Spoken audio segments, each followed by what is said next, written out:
The rain had already decided the night would not be gentle. It fell hard and fast on the streets of Portland, turning headlights into long white lines and sidewalks into mirrors. Emma crossed the street with her coat pulled tight, unaware that this ordinary walk would quietly split her life into before and after. She almost did not go into the cafe. It was crowded, loud, and warm, everything she did not want after a long day. But the rain left her no choice. She stepped inside, shaking water from her sleeves, and ordered coffee she barely tasted. Emma chose a small table near the window. Outside, the city moved without her. Inside, she felt strangely paused, like the world had pressed a button and forgotten her. She checked her phone. A message from Daniel waited. Running late. Don't wait up. She stared at the words longer than needed. 5 years together, and she could read his tone even through text. Calm. Reliable. Certain. She replied with a simple okay. The coffee steamed in front of her, untouched. Emma watched the door instead, though she did not know why. Maybe it was habit. Maybe it was instinct. Or maybe something inside her already knew this night would not end quietly. The bell above the cafe door rang. Emma looked up, and her breath caught. Michael stood there, rain-soaked and blinking, like a memory that had stepped out of a dream. His hair was darker now, his face more tired, but his eyes were the same. Curious. Gentle. Alive. For a moment, neither of them moved. Then he smiled. Not wide. Not careless. Just enough to say he recognized her too. Emma, he said, as if her name still belonged in his mouth. She stood without thinking. Her chair scraped the floor, sharp and loud. Michael. The space between them felt too small and too large at once. They laughed, soft, unsure laughter, the kind people use when they do not know what to do with their hands or their hearts. He walked closer, stopping just far enough to be respectful. I didn't know you were still here, he said. I didn't know you'd ever come back, she answered. They sat. Coffee was ordered. Time moved again, but differently now, faster, heavier. Michael spoke about Toronto. About work that changed often. About leaving places before they could leave him. Emma listened, nodding, catching pieces of a life she had not seen. He did not brag. He did not pretend things were perfect. That honesty struck her more than anything else. She told him about Portland. About her job, her routines, her quiet evenings. She did not mention Daniel right away. Not because she wanted to hide him, but because saying his name suddenly felt like moving furniture in a room that was not ready. The rain outside softened. Inside, Emma felt something tighten. They talked quickly, as if afraid the moment would vanish. College memories surfaced and passed without weight. They skipped the ending of their old story without naming it. Michael looked at her the way he used to, like she was both strong and breakable. Emma hated how much that look still mattered.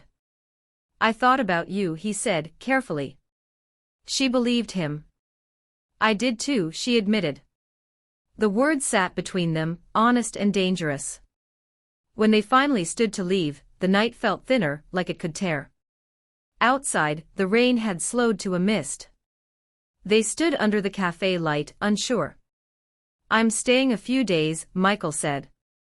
If you want to talk again. Emma nodded, too quickly. I do. They exchanged numbers. His fingers brushed hers by accident, or maybe not. Then he walked away. Emma stood there long after, watching his shape fade into the street. Something old stirred in her chest. Something unfinished. When she reached home, Daniel was already there. He sat on the couch, shoes off, jacket folded neatly beside him. He smiled when he saw her. That familiar, safe smile. Hey, he said. Long day? Yes, she replied. He stood and hugged her. The warmth was real. The comfort was real. But her heart was still racing from another presence, another voice. Daniel noticed the pause before she hugged back. His smile softened but did not disappear. "You okay?" he asked. "I think so." They ate dinner quietly. Talked about small things. Work. Weather. Plans that required no emotion. Later, as Daniel slept, Emma lay awake. The ceiling fan turned slowly. The room felt full of questions she had not asked herself in years. She thought of Michael's eyes. Then Daniel's hands. Fire and shelter. Memory and now. Emma pressed her palm to her chest, feeling the steady beat of her heart. She had not asked for this. But it had found her anyway. And deep inside, where truth lives before words, Emma knew this was only the beginning. Michael texted the next morning. "Coffee. Same place." Emma read the message twice before answering. Her thumb hovered, her heart already moving faster than her thoughts. She told herself it was harmless. Just two people catching up. Just closure, maybe. She replied, yes. The cafe looked different in daylight. Less mysterious. More honest. Emma arrived early again, though she pretended it was by accident. She chose a table in the corner this time, where the light fell softly and the noise stayed low. Michael arrived 5 minutes later. He looked rested, calmer than the night before. No rain on his jacket. No rush in his step. When he smiled, it carried relief. "I wasn't sure you'd come," he said as he sat. "I wasn't sure either," Emma replied. They ordered coffee and spoke quickly, as if time were fragile. Michael talked about the years after college, the city changes, the relationships that almost worked, the feeling of always searching for something unnamed. "I thought moving would fix it," he said. "But it followed me." Emma understood without asking what it was. She told him about her life with Daniel. She did not hide it this time. She spoke of stability, shared routines, and love built carefully over time. Michael listened without interrupting, his face open, respectful. "He sounds like a good man," Michael said. "He is," Emma answered. The words felt heavy, but true. Still, something in the air stayed unsettled. They avoided looking directly at it but both felt it. A pull that had nothing to do with the past and everything to do with now. After coffee, they walked through the nearby park. Leaves covered the ground, bright and broken. Their steps matched without effort. Michael spoke less. He listened more. Emma noticed how he paid attention, not just to her words, but to her pauses. That awareness stirred old feelings she had never fully lost. "You've changed," he said. "So have you." "Some parts," he smiled. "Not all." They stopped near a bench. Silence stretched, not awkward, just full. "I never stopped wondering," Michael said quietly. "What life would have been like if I stayed." Emma did not answer. She was wondering the same thing. That night, Emma came home later than usual. Daniel was cooking. The smell of garlic and herbs filled the apartment. He looked comfortable, at ease in the space they shared. Emma felt a wave of guilt before she even spoke. They ate together. Talked. Laughed once. But the laughter faded quickly. Daniel studied her face. "You seem far away." "I met someone from my past," Emma said. She did not mention names yet. His fork paused. "Someone important?" "Yes." Daniel nodded slowly. He did not push. That was his strength and his flaw. Later, as they lay in bed, Emma faced the wall. Daniel rested a hand on her shoulder, a small act of care. "Just talk to me," he said softly. She closed her eyes. "I don't know what I'm feeling yet." "That scares me," he admitted. "It scares me too." The days passed quickly. Emma saw Michael again.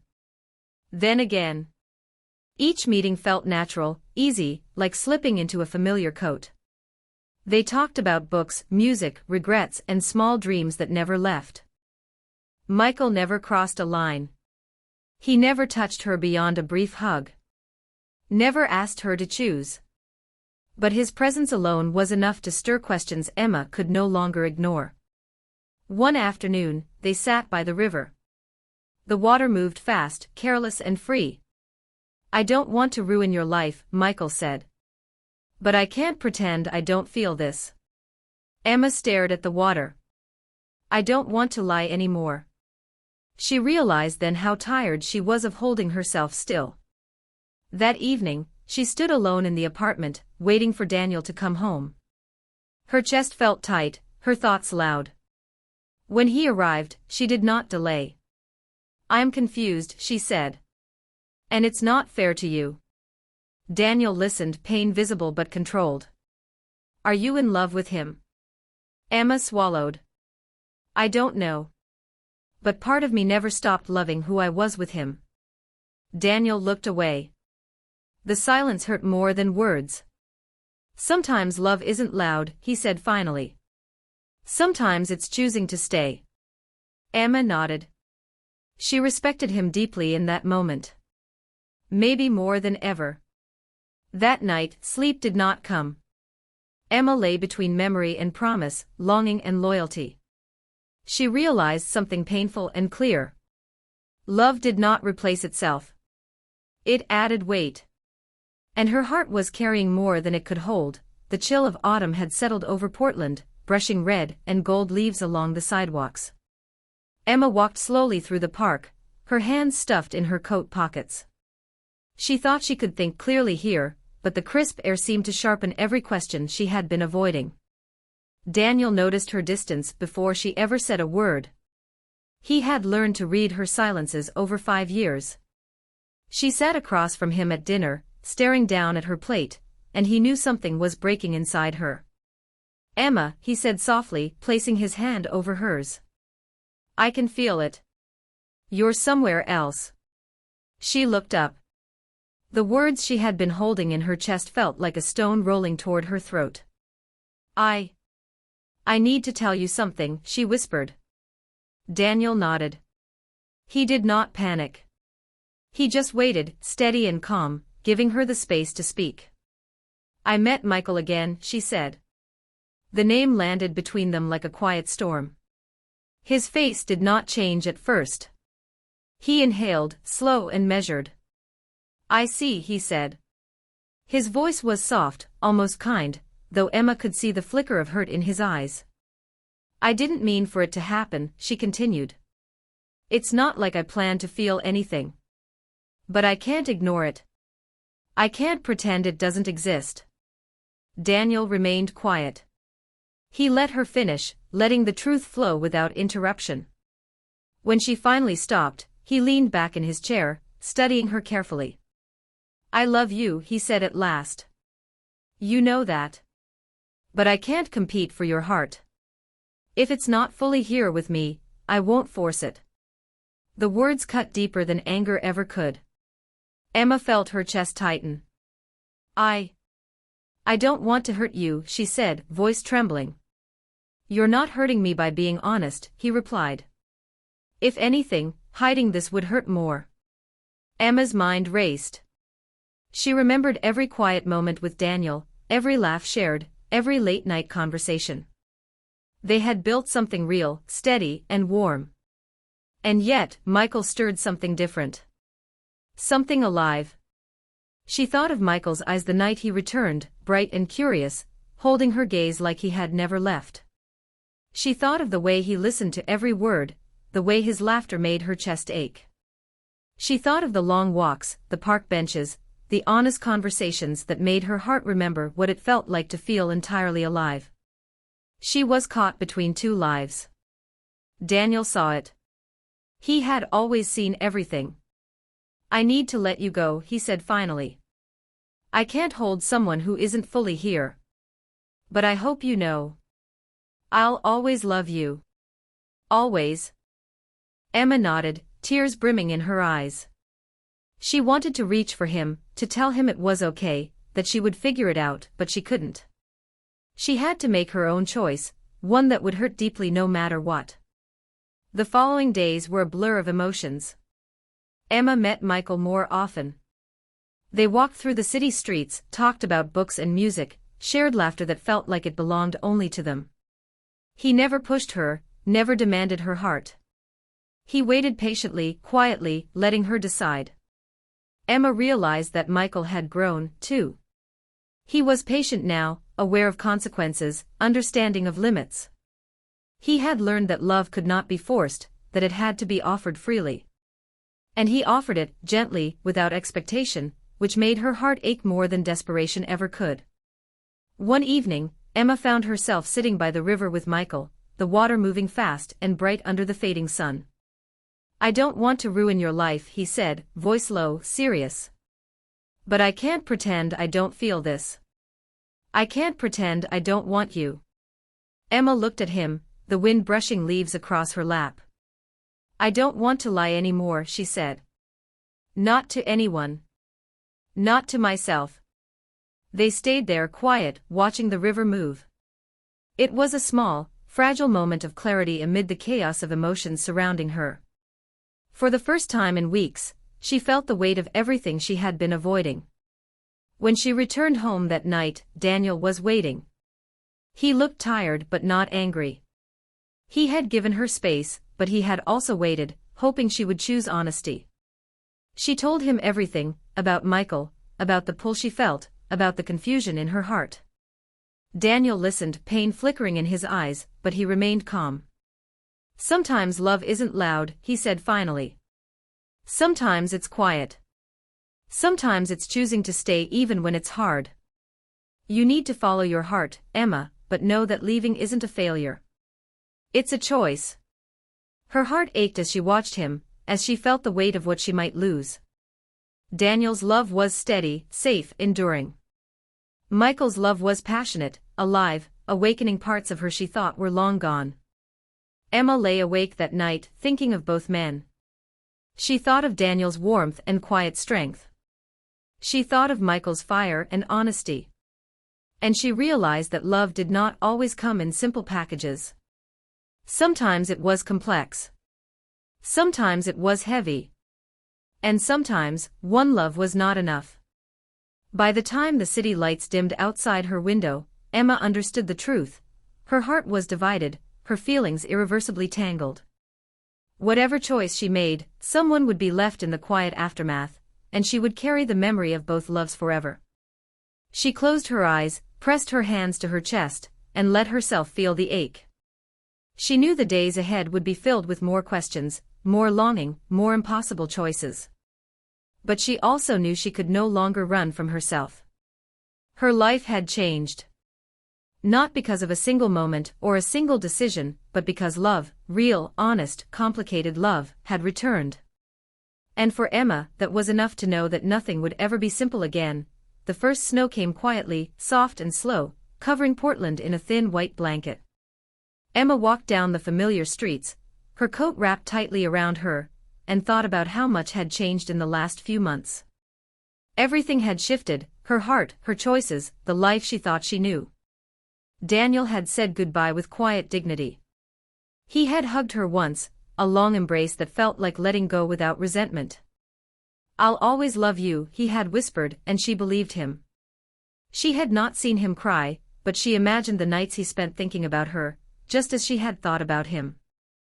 Michael had been waiting, patient, never pushing, never asking for more than she could give at the moment. When she returned to him fully, it felt both terrifying and natural. She knew her love for him could not erase what she had felt with Daniel, but it added something new, a warmth she hadn't felt in years, a fire that reminded her she was alive. Emma had learned quickly that love could not be simple. It could not be neat. It did not come with guarantees. It came with choices, with risk, with heartbreak and hope entwined in ways that could make you feel lighter or break you completely. She met Michael in the park again, where the first memories of their reunion had been forged.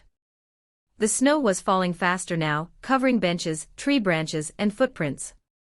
They walked quietly, side by side, not needing to speak. Their hands brushed occasionally, tentative, careful, but meaningful. "You've changed," she said finally, breaking the silence.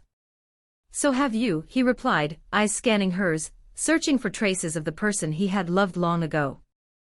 Emma smiled faintly. "Some parts," she said, "but some parts feel exactly the same." They sat on a bench, letting the snow fall around them. Michael reached out, brushing a lock of hair from her face, not touching her beyond that, but making her feel seen in a way that made her chest tighten. "I never stopped hoping," he said quietly. "Even when life moved on. Even when I thought it was too late." Emma looked down at her hands, then back up at him. "I never stopped thinking about you either. I had to figure out what I needed, who I needed to be before I could be with you." They laughed softly, a sound that carried through the empty park, mixing with the whisper of snow on the trees. It was relief and fear, and joy all at once. The next days moved fast, filled with small routines and quiet moments that felt important precisely because they were ordinary. Emma and Michael cooked together, walked through snowy streets, talked late into the night, and sometimes sat silently, enjoying the presence of someone who understood them. Emma thought often of Daniel. She thought of his quiet strength, his unwavering patience, the way he had loved her without conditions. She did not regret leaving him, but she understood the price of choosing herself. She had lost someone irreplaceable, someone who had given her safety and comfort, and it hurt in ways that would never fully fade. Michael, on the other hand, was the spark she had longed for. He made her laugh in ways that had nothing to do with habit and everything to do with connection. He reminded her that life could surprise her, that love could be messy and exhilarating, and that she could still feel alive after heartbreak. One evening, they stood on the edge of the river, watching lights shimmer on the water. The city hummed around them, distant but present. Michael held her hand, firm but gentle. "I don't want to rush you," he said. "I want this to grow, to be real, but I also want it to last. I want you, but I don't want to lose what makes you, you." Emma squeezed his hand. "I'm ready," she said. "I think I've always been ready. I just had to let go of the past." They walked home together, the snow crunching beneath their boots.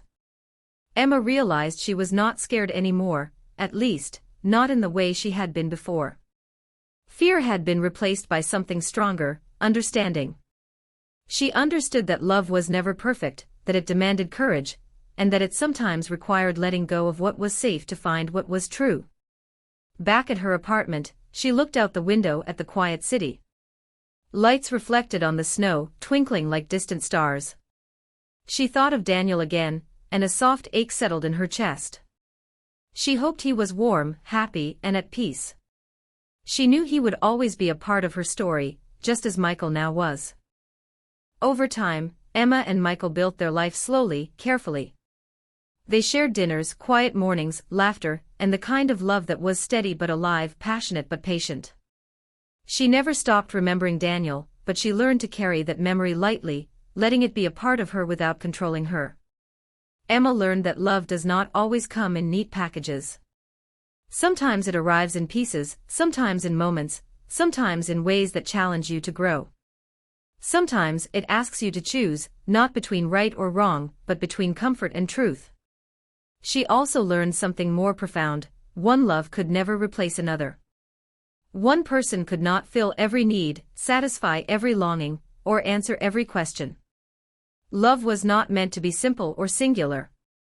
It was meant to be experienced fully, deeply, and honestly. Michael kissed her forehead that night as they sat together, the snow falling lightly against the window.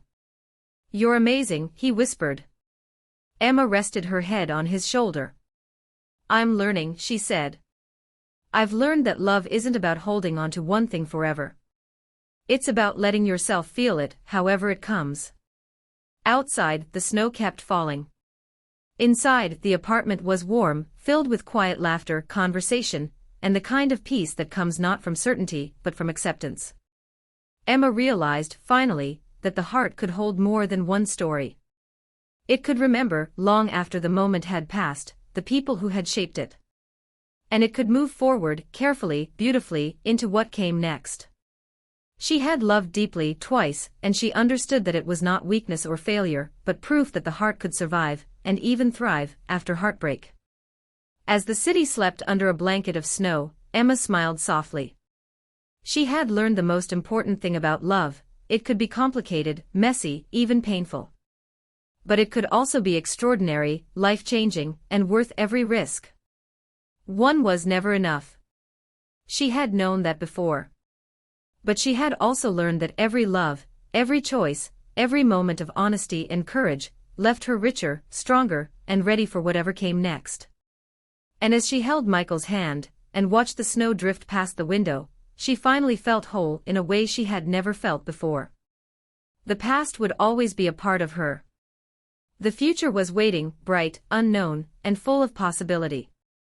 And for the first time in a long time, Emma believed that love, true, complicated, enduring love, was exactly enough.